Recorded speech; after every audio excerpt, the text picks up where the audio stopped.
हरे कृष्णा, राधे राधे। आज की इस वीडियो में आप सुनेंगे कार्तिक महात्म्य अध्याय 27 और अध्याय 28।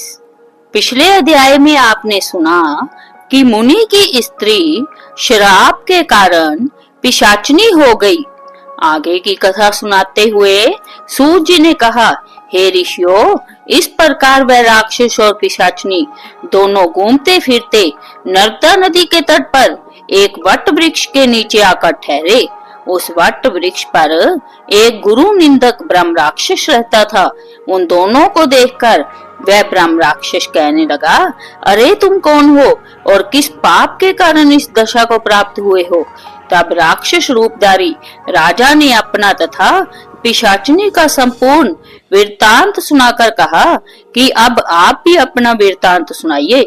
ब्रह्म राक्षस ने अपना वृत्तांत सुनाते हुए कहा, हे मित्र, बहुत समय पहले मैं मगध देश में प्रवीण सोमदत्त नाम वाला ब्राह्मण था। मैंने अपने को बड़ा भारी विद्वान और महान मानकर अभिमान वंश गुरु का अपमान किया। उसी पाप के कारण मैं इस जोनि को प्राप्त हुआ हूँ।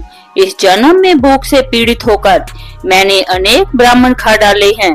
गुरु का अपमान करने से निश्चय ही ब्रह्म राक्षस की जोनि प्राप्त होती है। यह बात मैंने भली भांति जान ली है। तब कलमाशपाद ने पूछा, हे मित्र, गुरु की कोटि में कौन कौन आते हैं? कृपया मुझे बतलाइए। ब्रह्म राक्षस ने कहा, वेदों को पढ़ाने अथवा सुनाने वाला, वेदों तथा नीति शास्त्र की व्याख्या करने वाला, वेदों के संदेह को दूर करने वाला, बे निवारण करता, अन्नदाता, शिक्षा देने वाला, बुरे कार्यों से रोकने वाला, पिता, श्वशुर, मामा, बड़ा भाई, गर्भ से मरण पर्यंत तक 16 संस्कार कराने वाला तथा राजा को शास्त्रों ने गुरु कहा है, इसलिए इन सब की वंदना करनी चाहिए। जय सुनकर कलमाशपाद ने आगे पूछा, हे भाई, तुमने अनेक गुरु कहे हैं, इनमें से कोई बड़ा भी है या सभी बराबर है?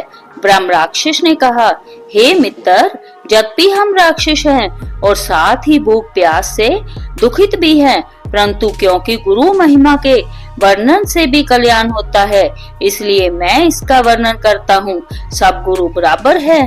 फिर भी इस संबंध में शास्त्रों का कथन सुनो। वेद तथा मंत्रों का उपदेश करने वाला, धर्म शास्त्रों तथा पुराणों के व्याख्याता तथा उपदेश करता, ये विशेष गुरु माने गए हैं। इनमें से प्रमुख गुरु वह है जो देव पूजन करावे, देव पूजा का फल बतलावे अथवा गुप्त मंत्र का उपदेश दे।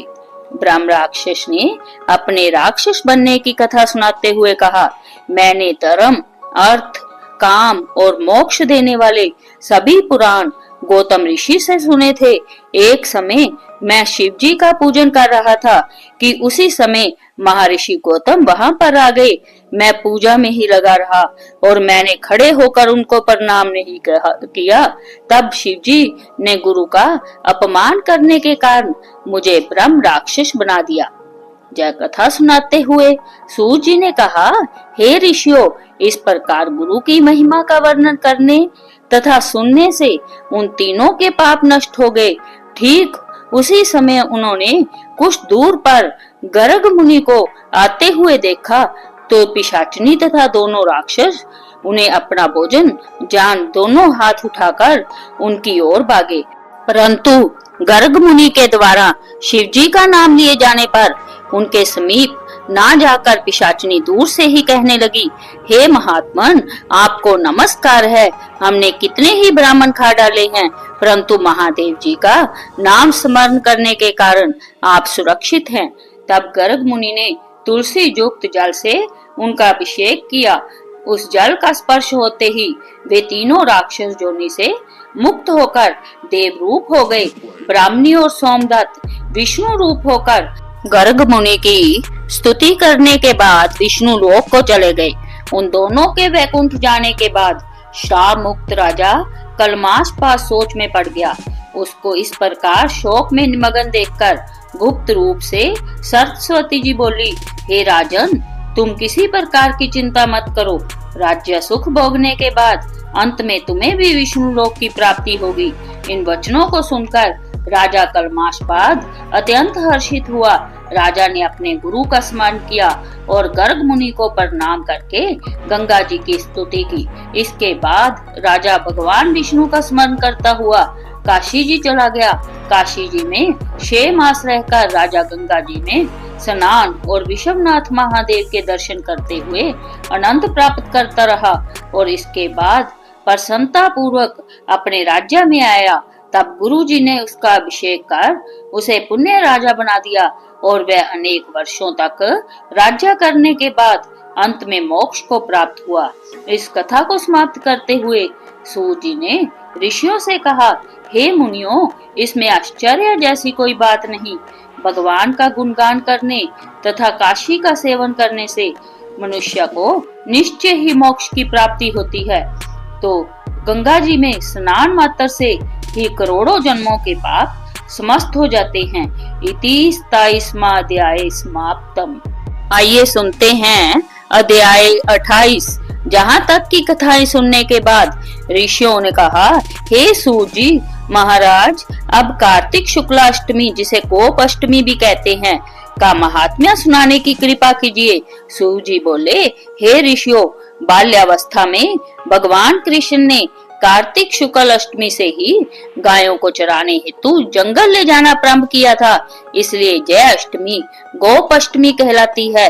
सब मनोकामनाओं की पूर्ति के लिए इस दिन गौ का पूजन करके गाय की प्रदक्षिणा करे और फिर गौ के पीछे पीछे कुछ दूर तक चले।